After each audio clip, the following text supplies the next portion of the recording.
नमस्कार साथियों, स्वागत है आप सभी का एक बार फिर से हमारे YouTube चैनल ऑफिसर्स जिद में। जिद ऐसी जो तूफानों को हिला दे, जिद ऐसी जो पत्थर को भी मोम बना दे, और जिद ऐसी जो आपको सोने ना दे, जिद ऐसी जो आपको कामयाब बना दे, आपको आपके लक्ष्य तक पहुंचा दे। दोस्तों, इसी जज्बे, इसी जुनून के साथ आज हम शुरू करने वाले हैं अपना टॉपिक, राज्य के नीति निर्देशक तत्व और मौलिक कर्तव्यों से संबंधित जो भी महत्वपूर्ण प्रश्न बनते हैं, ठीक है, उनके विषय में यहाँ पर चर्चा करने वाले हैं। ये क्वेश्चन ऐसे हैं कि आपके सारे एग्जाम में पूछे जाएंगे, आप चाहे किसी भी कंपटीशन एग्जाम की तैयारी कर रहे हो, ये सबके लिए महत्वपूर्ण है। तो एक बार आप जरूर देखिए। हम डिस्कस कर चुके हैं संविधान में कि मौलिक कर्तव्य क्या होते हैं, मौलिक राज्य के नीति निर्देशक तत्व क्या होते हैं। ठीक है, जो राज्य के नीति निर्देशक तत्व थे वो संविधान में भाग 4 के तहत दिए गए हैं, आर्टिकल नंबर 36 से लेकर 51 तक। और जो मौलिक कर्तव्य हैं वो आर्टिकल 51 का, जो कि 42वां संविधान संशोधन जो हुआ था 1976 में, उसमें जोड़ा गया था भाग 4 का। उसके तहत एक ही आर्टिकल 51 का जोड़ा गया था, उसमें 10 मौलिक अधिकारों को वर्णित किया गया था।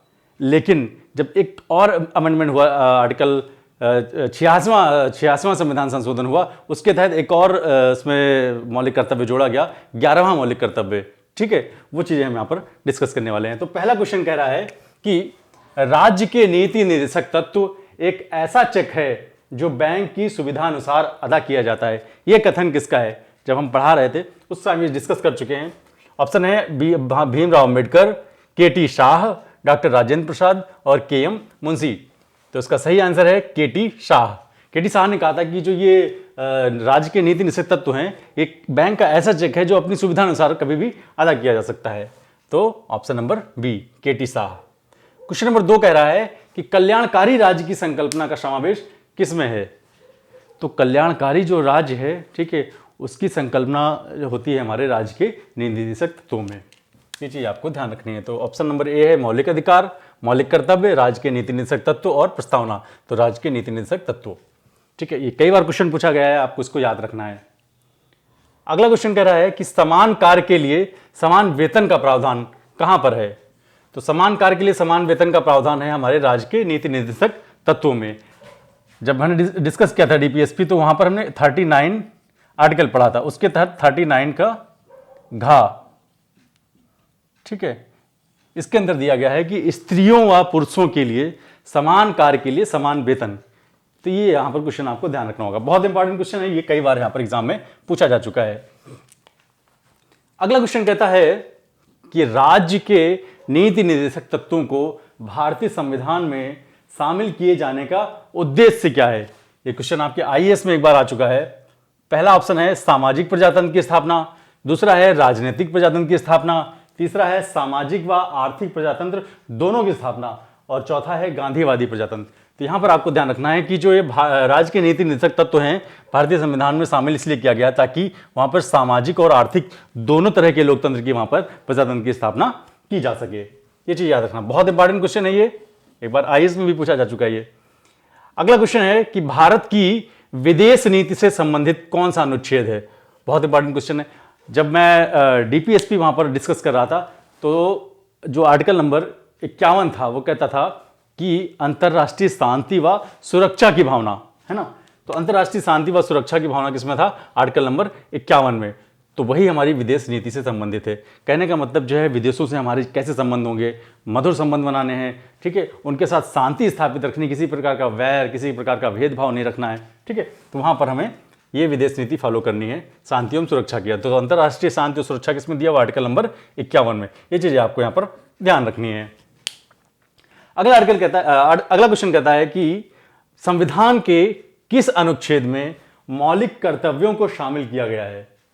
तो संविधान का जो 42वां संविधान संशोधन था 1976 का, उसमें भाग 4 का, ठीक है, उसके तहत एक ही आर्टिकल 51 का जोड़ा गया था। कौन सा? 51 का जोड़ा गया था। तो मौलिक कर्तव्यों को किसमें जोड़ा गया? 51 का में जोड़ा गया था।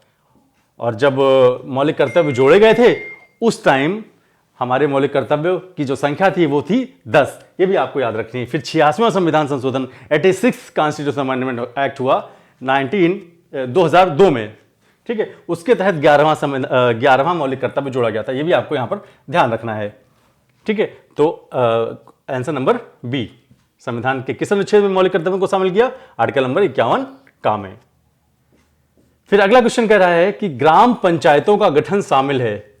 ग्राम पंचायतों का गठन किसमें शामिल है? जब हम बात कर रहे थे राज्य के नीति निर्देशक तत्वों में, तो वहां पर कहा जा रहा था कि राज्यों को निर्देश दिया जा रहा है कि आप, है ना, ग्राम पंचायतों के गठन की बात कर रहे थे वहां पर, तो राज्य के नीति निर्देशक तत्वों में शामिल है।